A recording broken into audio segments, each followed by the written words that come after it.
When I left you, I was but the learner. Now I am the master. Only a master of evil, Tass.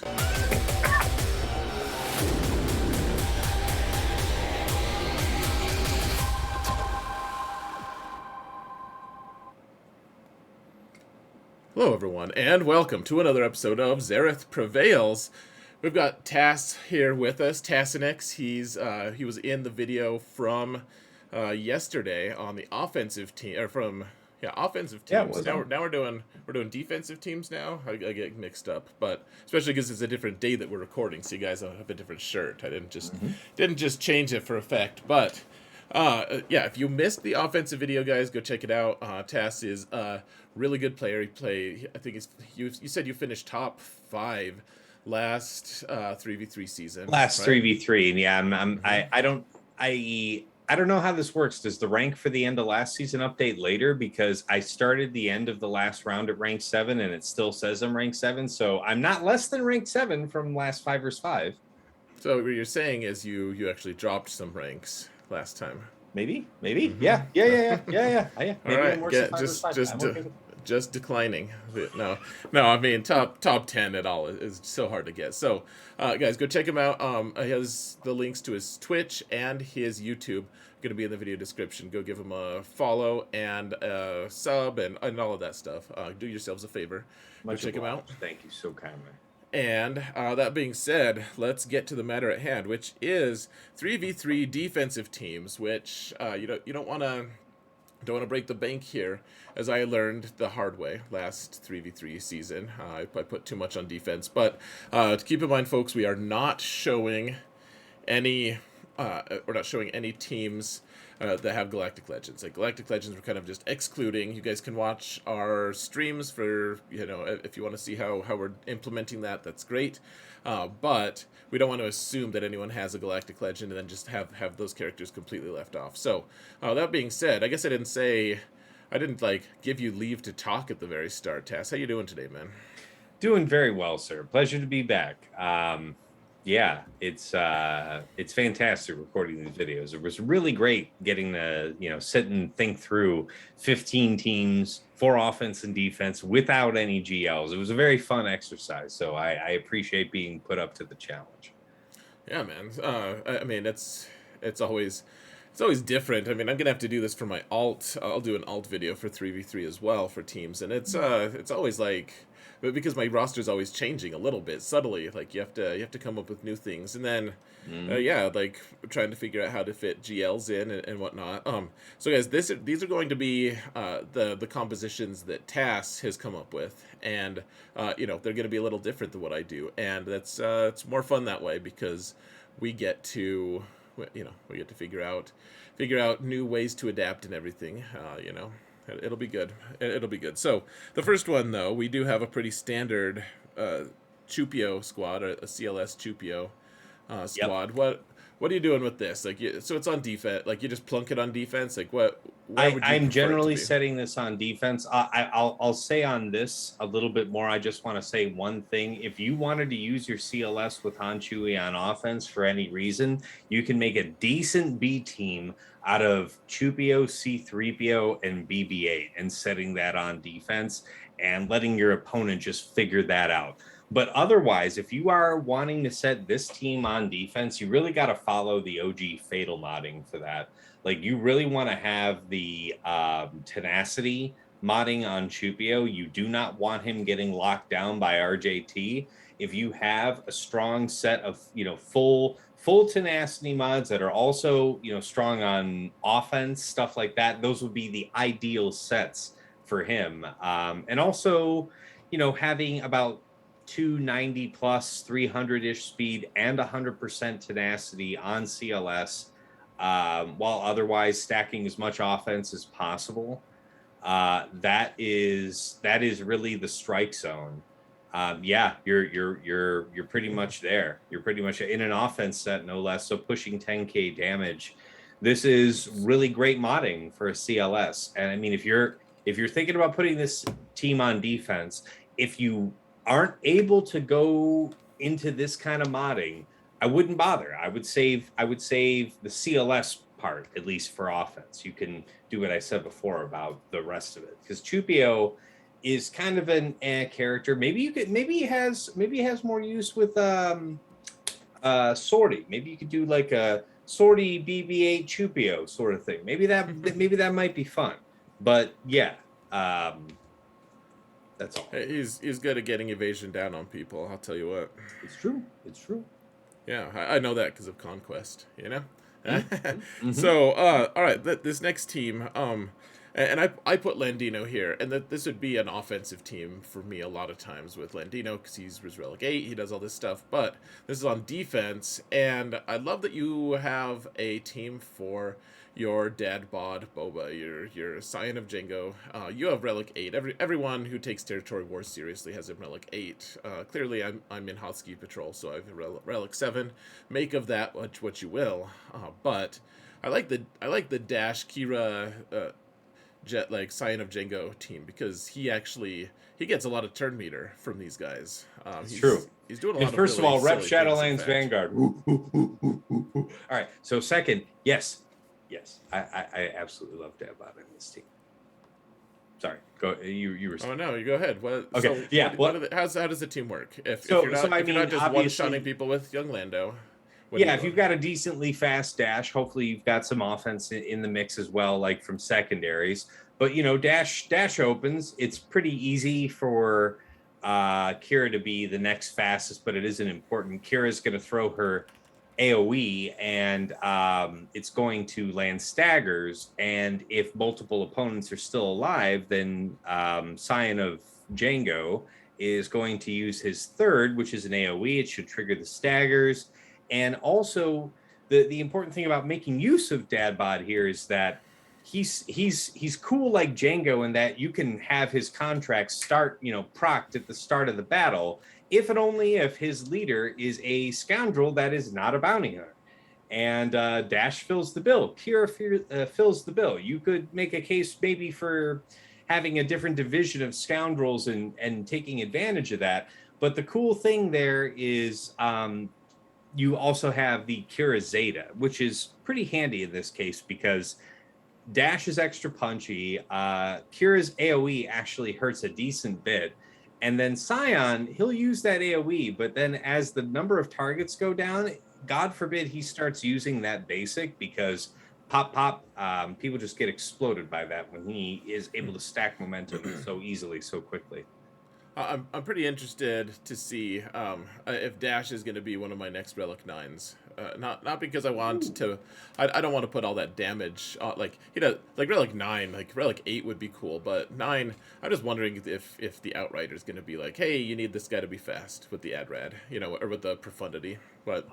Well, it's interesting that you're planning on having the material available to assign to him because I mean we're a long ways from knowing exactly where he fits in there, but I agree. I mean it's clear that we're getting lined up for that, and I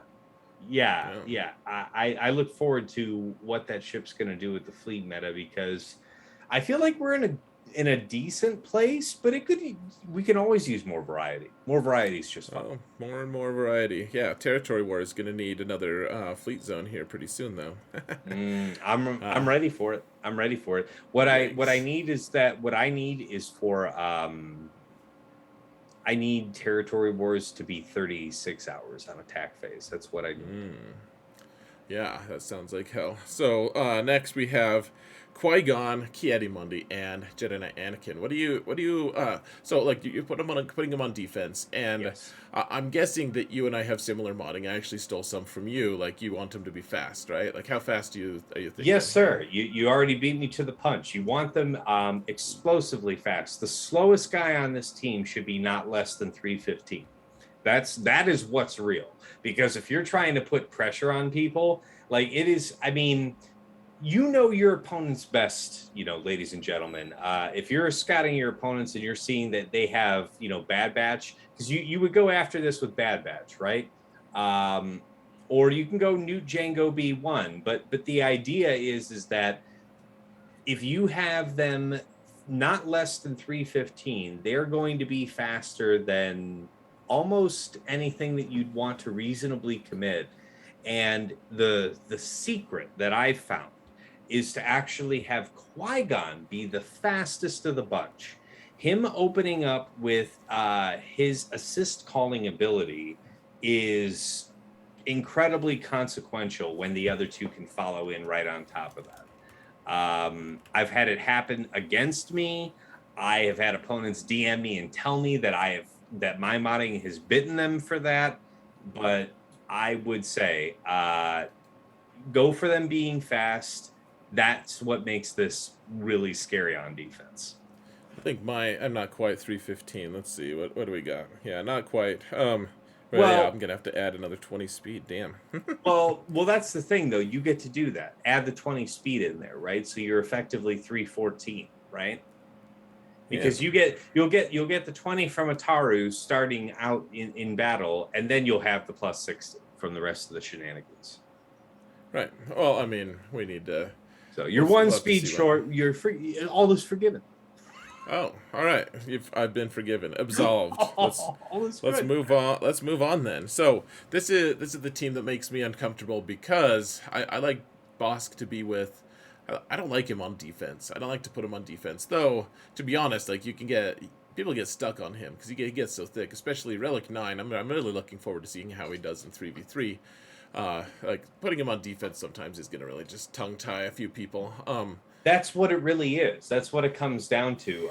You and another few players that are really great in GAC have made that point of saying like, "Oh man, I don't know how much I like that Bosk lead on defense." I'm like, I hear you. I like it. I like what you're saying. Like Bosk makes the Boss Grief Mando really simple, very safe on offense. I hear you. And the Boba lead here on defense with Zam and Dengar or whatever, that can be surprisingly potent as well. But for whatever reason, people can and will get jammed up on this boss lead. And you try it and see what you think, guys. I mean, build up a sample size for yourselves, but you'd be surprised what people are able to get jammed up on.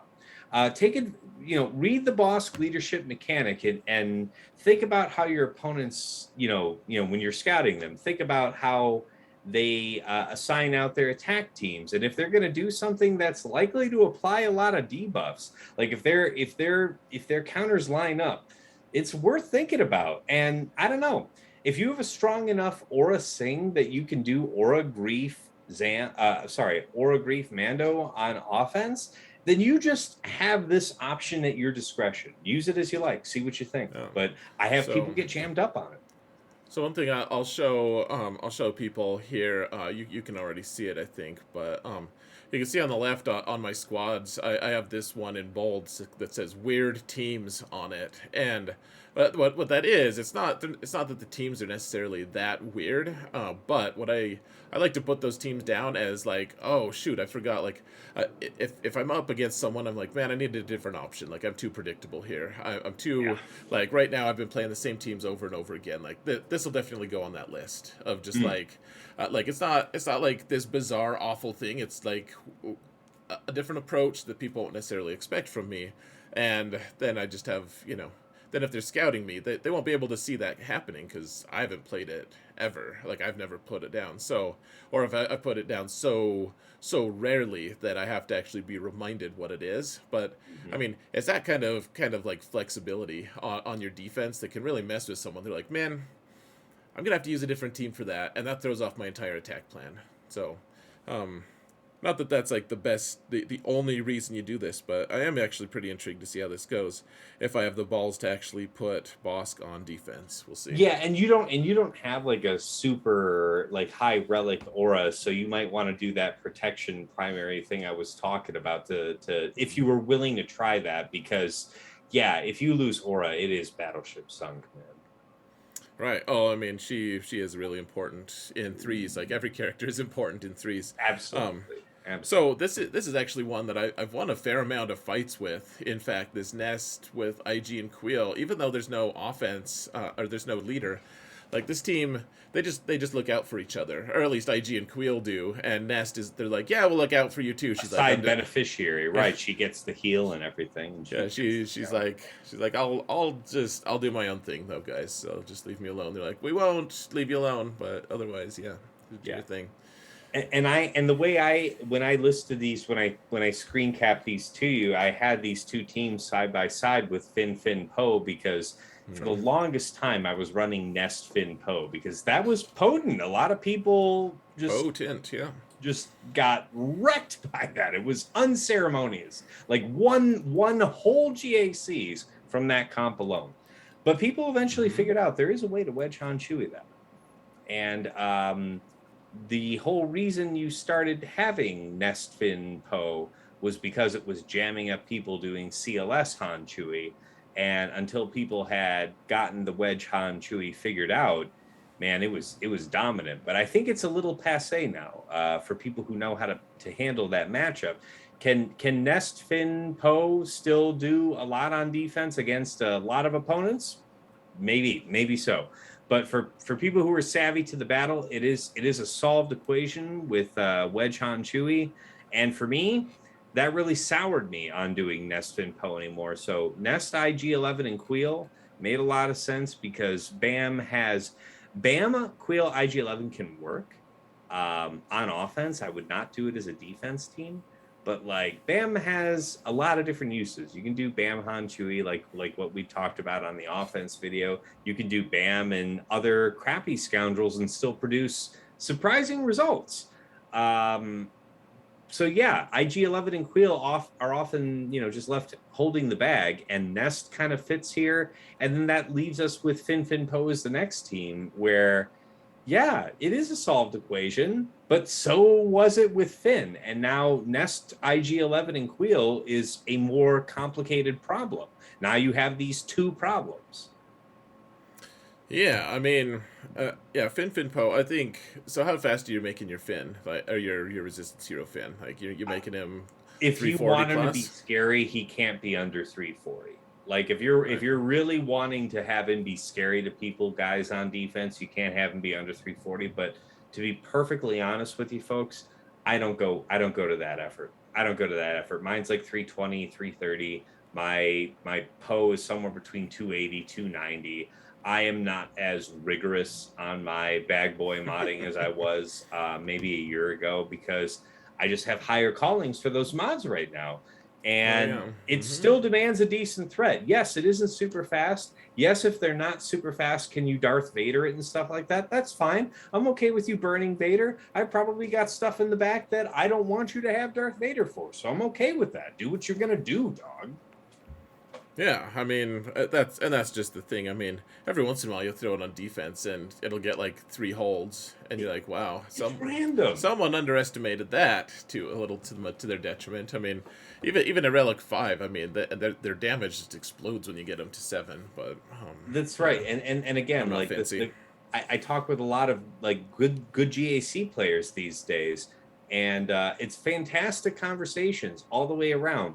But a lot of people will frown at some of these 3v3 teams that we're talking about and say, "Oh, well, this is easily beaten by this or that." It's like, yeah, but that's how the whole idea with how you stack your walls, right? You're going to stack your walls to Right. draw the easy things and maybe set these in the back. And it's like, oh man, if I lost the match because of a Fin Poe in the back, I would feel terrible. But damn, I have caught people out that way, Yeah. and people want to hate on comps because they're already solved. But it's like, yeah, but you still have to deal with what they are.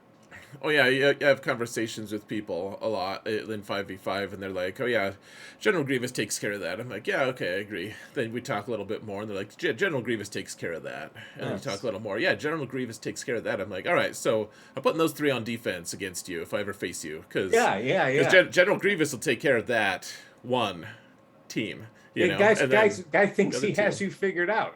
He thinks you're the one trick pony. That's the best Yeah. part. Right. Well, yeah, it's just fun. I'm like, hey, good job. Like you killed my team with Grievous. Like, what are you gonna kill these others with? Yeah, Like, good luck with that, friend. you have that love.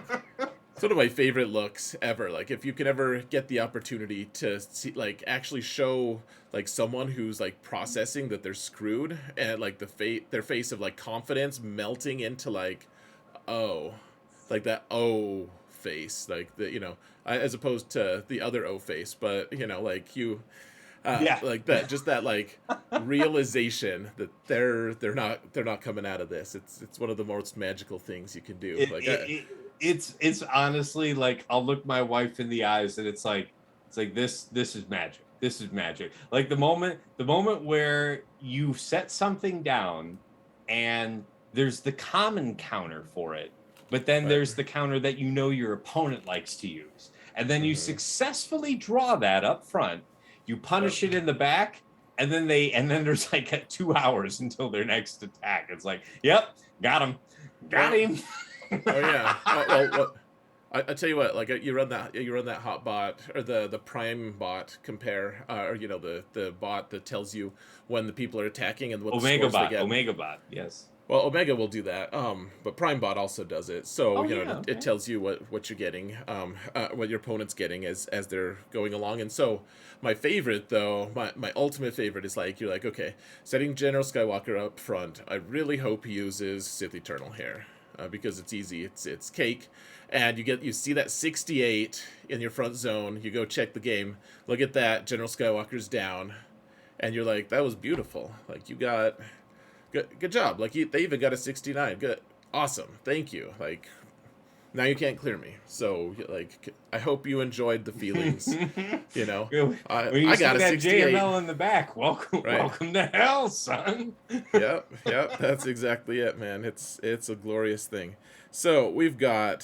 So this is one of the overlaps between this and the offensive teams. So we have Yes. Padme, Cat, and uh, General Kenobi, and that this is one of those teams that it's like, well, what the hell are you going to do with Cat in the circumstance that you have to make teams without GLs? Because Cat's just going to go with Kenobi, or she's going to go with Cat, or Cat's going to go with Cat. She's going to go with Rey, unless you don't have a galactic legend. And then Cat, I mean, she slummed with Padme for a long time. For me, actually, on my alt, I had Cat way before I had any galactic legend she could go with. So this isn't a terrible team. At the No. same time, like I think that I think that the one that you care most about, if I remember our discussion correctly, is you care about the one on offense, correct? Yes, The sir. Padme version. Yep. I when we discussed this previously, I was saying this is literally if you had to give me the challenge of how to use Cat outside of a Galactic Legend team, I would put her on defense under Padme with something, and it might as well be GK. Fair enough. Yeah. I mean, I think uh, you're not gonna find much better than this. I mean, I think the one that I would be really interested in trying, and this is just me being silly, but I mean, putting her with just like Han and Chewie, just like strapping rockets to their guns, like it just seems kind of fun. But I No, mean, that's an interesting idea because it's kind of like what you've seen in fives now, where you're having the Dash team combined with Han Chewie from the CLS team, right? So the idea that you're making a team that's so resistant to Treya because the punch damage up front will probably kill 2-3 people, because that's what's happened to me. mhm. I like that idea because you'd start off with so much more offense on everybody. That's kind of curious. I like that.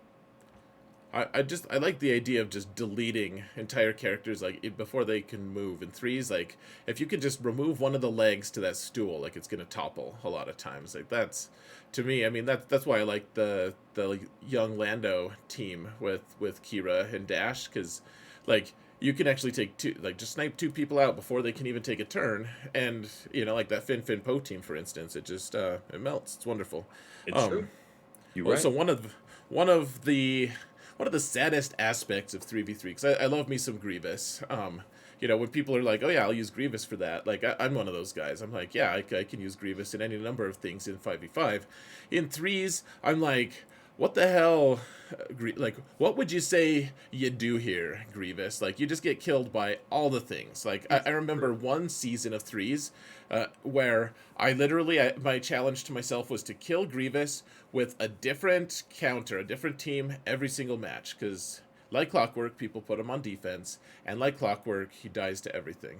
So, like, do you think that this is the optimal build for him, or is this just like, well, we have to use our awesome Relic 8 somehow, and he steals some banners? So I would say that if you were inclined to have GG for offense, you would want to have him with B2 at the very least, and then something, because the idea would Right. be you'd want to exploit the ability to get, to dispel a taunt or something that you would otherwise get stuck on if you went at this with another team.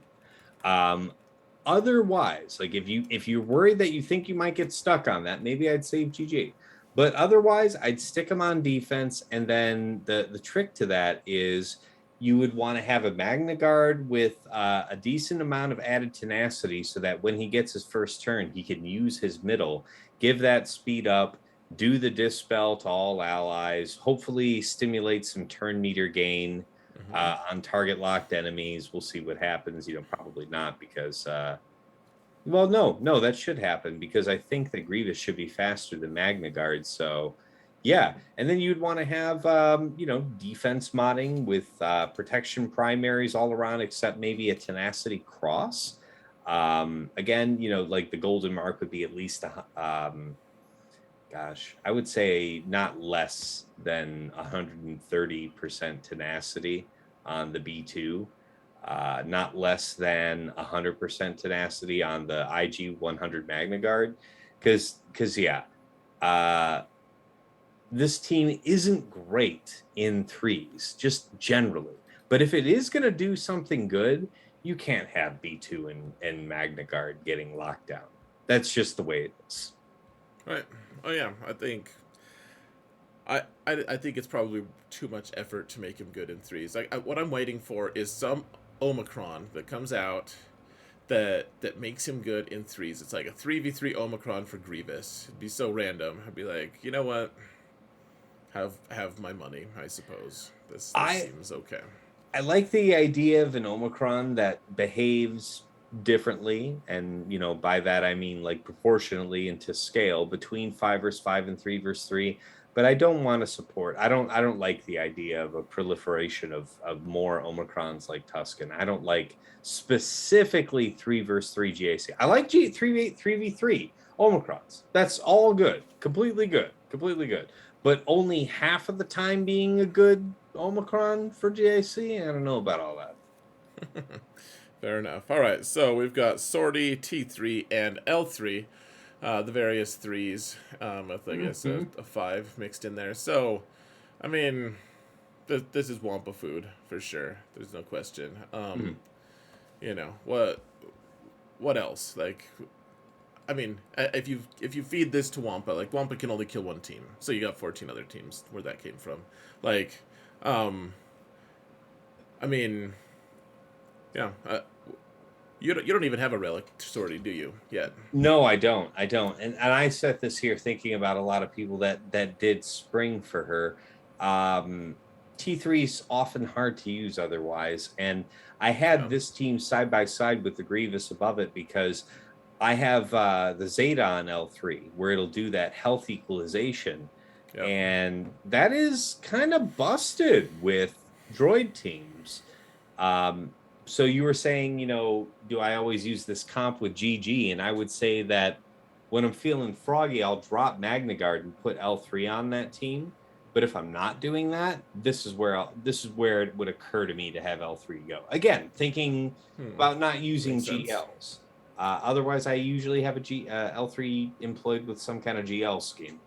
Yeah, that makes sense. I think so. T3 actually, I got him to relics initially just because I wanted to try him with Grievous, and I just couldn't find a comp that I loved Mm-hmm. using him. And then they put an Omicron on him in Territory Wars, and I'm like, Yeah. please let me put that on him for GAC because that would have been magic. But yeah, T3, I need to get him more relics. What I need to do, but.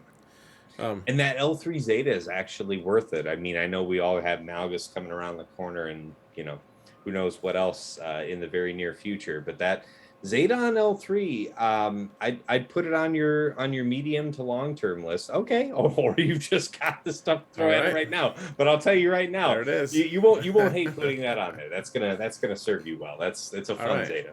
If I hate it, it's on you, Tess. That's Okay, you. yeah. It's all you.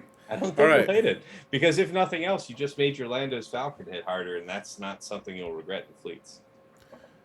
I mean, yeah, my Lando's Falcon is a Relic 8 Lando with all 6 mods Just brutal. and a T, yeah, and L3 is Relic 6. Yeah, that ship, I realized at one point, I was like, oh my gosh, this thing hits like a truck. It really does. People don't know. People Yeah, don't know. it's crazy, man. So next we gotta move through these here. Starting to run out of time. So, Sorry. oh, you're just fine, man. I love the insights. I truly do.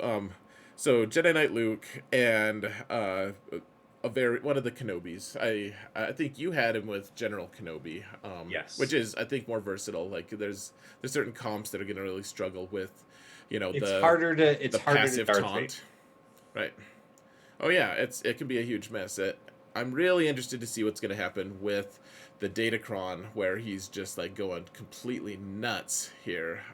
How fast do you run your Shock T? So, I think it was Fatal and End All who really put a lot of effort into thinking about this team some months back on 3 versus 3. Shock T should not be less than 360.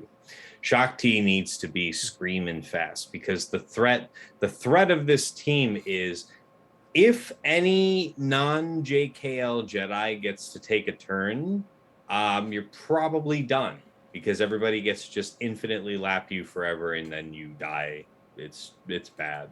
GK makes it harder to Darth Vader because you would have to be careful not to use the crush. Otherwise, you're putting crit immunity on at the wrong time, and Right. that shuts it down pretty hard. Obi-Wan makes things scary because if you have to chop through him, then then your Shock T and JKL are empowered, and that can't be a good thing. I have definitely run it both ways. I prefer to run it with GK, but GK has a lot of callings these days, so yeah, Well, it's not a bad idea to throw it old together that way. old Ben also gives Vader 8 extra speed because he's a rebel and a Jedi. So there's That's that. true. That's true. I don't Yeah. often run that, but I have done it before. So, yeah, I don't know about Fatal. I definitely was the one who I was running a stupidly fast Shock T. I had the fastest Shock T in the game for a while because of this comp. In fact, that was I believe you. something I was doing. So, like It's a that was good. my It's bread and so butter. brutal. It's a brutal comment. Oh well, people just can't get. Sometimes they can't get through Luke, and even after he got kind of nerfed or whatever, like the people call it the Great Nerf, of whether or not it Right. was, like even still, like his reduced damage is only part of it. Like he also does a lot of damage to other characters that people get surprised by. They're like, man, I can't believe they killed Bosk so fast. I'm like, yeah, Yeah. he does extra damage against tanks. So And um, and for those of you fine viewers out there who are seeing this, a little in isolation from the offense video, which we recorded before this one, JKL might have a lot more use with JKR on offense this season when you're having a whole lot of crazy datacrons going on that you might not have. But I did put this on my lineup for defense because I'm not, the thing is, when you're doing this for defense, you're committing week by week, right? Like JKL needs to have +0 speed if you're making him a leader. That's like your ideal. But if you do that, then that means you're hamstringing yourself for using him on offense because you really want him somewhere around like not less than 230 speed on offense. So he's like 112 speed when you have him in a +0 speed set. It's super great for defense, but if you're doing that, you're really hard locking yourself in for that week that way. Anyway, sorry to drag on about that. you're just fine, man. So we have the Inquisitors here, the Grand Inquisitor. Would you say that this team is viable without Grand Inquisitor? Like, could you put like Fifth Brother in and have it be like slightly okay? Absolutely no. People were doing this exact same comp before Grand Inquisitor came out by having Fifth Brother in the lead, and they just had a fast Fifth Brother, like a 350 plus 360 Oh, Fifth Brother that's all. going and doing an opening, just AOE, and then having a Seventh Sister, a decently fast Seventh Sister follow up and ability block, Yeah. her enemy of choice. Um, yeah, it can be problematic, but it's Grand Inquisitor. I'm not exactly sure how I want to use on offense. I figure my temptation would be to just use it to completely overpower something. And whenever I feel like that's what I'm going to end up doing with the team, I just tell myself, well, I mean, I know how to get through it with an appropriate counter that's just punching across. So why don't I just put this on defense then? And here we are. Sure. So people keep in mind that Grand Inquisitor is going to make his team like typically gives his team like an effective plus 50 speed. In threes, he's going to be minus 10 from that because there's not going to be purge on on as many characters. Well, no, it's not because of purge; it's because of the number of characters in his squad. So it's only plus 15 or maybe minus 15. I forget, Yes, but minus. Yep. one way or another, it is less. So next we have the Maul Mando team, probably best served if you have Watt here, but sometimes you don't. So how fast are you making your Bo-Katan? So, I mean, Bo-Katan should be decently fast. I mean, in an ideal world, she'd be closer off towards 300. I think mine's like 260, 270. I wish she were closer to 280. The important thing about her being here is the Zeta. The Zeta is what's going to keep your guys restoring as the fight goes on. And then Canderous is just a great activator for Maul because he will gain 24% turn meter on his first call to attack in threes. It's actually some kind of a bug, right? Because the way it works is Maul does a special. Maul's the fastest guy, and then that calls Canderous, and he's supposed to gain 8% turn meter whenever any ally does an attack against an opponent who has a dot. Well, he applies a dot on his first basic, but it also counts that towards the turn meter, as it turns out. So it goes, and then he Right. does a triple tap on his basic. So 8, 16, 24, right? So if you make your Canderous, it's like, I think around like 230, 240 speed. It ends up making him catch right up to like a 310 or so Maul. Now, ideally, Maul would be like 340 here in threes, like really fast. So that means that your Canderous need to be all that much faster. You'll have to do the math. It would be like 340 times 0.76 would be your answer for how fast you want Canderous to be. Yep. And then Bo-Katan can be kind of whatever, and it'll be decently scary. All right, we got about 2 minutes here, so Yeah, sorry. let's move through. So we've got this Talzin, It's just a Daka. classic. Yeah, I mean, people get stuck on it. Yep, it's not Um, especially great, but people can get jammed. you like the Poggle team here. This is some the reason you've shifted some of these teams around a little bit. You put Boba with the Newt GL Newt team. Right. This team can be nasty if you don't have the right team to counter it. It's exactly right. Yeah, there's anybody can sit here and say it's like, oh man, I can beat this with that. It's like, yeah. But do you have that available by that point in the battle? Because that's what I'm planning, right? So as long as you're thinking about the idea that, you know, people can get caught out by the healing on this team, and they want to go after Poggle or Droideka as a higher priority target to get him out of the way, but then B1 heals him. So then you have to go after B1, but then you have to deal with the fact that Droideka, when he gets that second turn, it's lights out for somebody most of the time. It's not good. And, I mean, if you have it set up right, your Poggle would go actually ahead of Droideka, apply offense up. It's just a mess. It is a mess. So we have these two different Jedi Training Ray teams. There's the classic trio, and then the one that I really like, if you can spare Watt, which a lot of times you can't, but being able to put taunting tank onto Jedi Training Ray. Guys. That's a cool plot. It's a pretty cool thing. Both of those work. So the Dooku Talon set team, it's good. I like Vader there instead of Dooku sometimes, but this is good. How fast are you making your Dooku? My Dooku's never less than 310. I like him to be 315 plus most of the time, but never less than 310. Talon is cool here. Set's fun, but yeah, your Darth Vader idea is really cool. I just like Darth Vader a lot for offense these days. All right, we've got two more teams here. So we've got the Traya trio here. They're great on offense, great on defense. Just tough to deal with. Yeah, they are, especially at higher relics. And then we have Darth Revan, the full bastard version. And if you want to take Malak out for some reason, it's actually not too bad to put HK in there. You can still kill a Galactic Legend sometimes. Yep. People All can get right. hamstrung on that. So we have about 30 seconds. Any last final tidbits we have for us, Tess?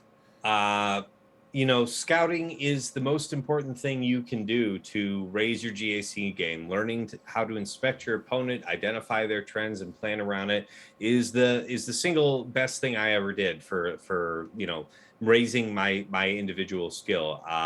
Learning how to do that for threes and fives is slightly nuanced. I encourage you to get into it. Don't be afraid to get into scouting. All right. Thank you, sir. Everyone, go check out Tass. Thank you all so much for watching. And remember that in all things, we both prevail, but probably Tass a little bit more.